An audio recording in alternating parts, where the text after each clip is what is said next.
Sementara itu pemirsa Sekolah Menengah Pertama Negeri Bandar 2 di Kampung Blangkuta, Kecamatan Bandar 2, Kabupaten Pidie Jaya, mulai menerapkan peraturan belajar tatap muka di dalam ruangan. Namun proses tersebut dilakukan dengan penerapan protokol kesehatan yang sangat ketat.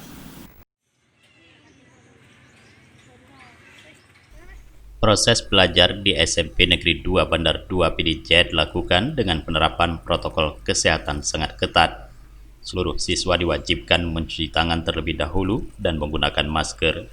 Pihak sekolah juga memberikan sanksi tegas bagi siswa yang melanggar protokol kesehatan COVID-19. Belajar tatap muka juga dilakukan dengan membagi 3 shift per minggu. Dengan jumlah pelajar tidak boleh lebih dari 20 orang.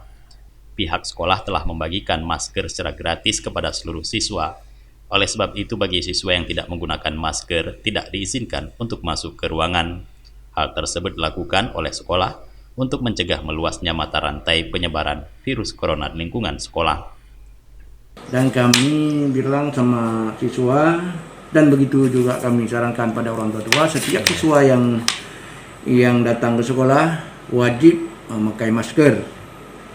Karena sesuai dengan keadaan kita sebagai masa-masa pandemi ini, jadi kita harus patuhi tentang protokol kesehatan.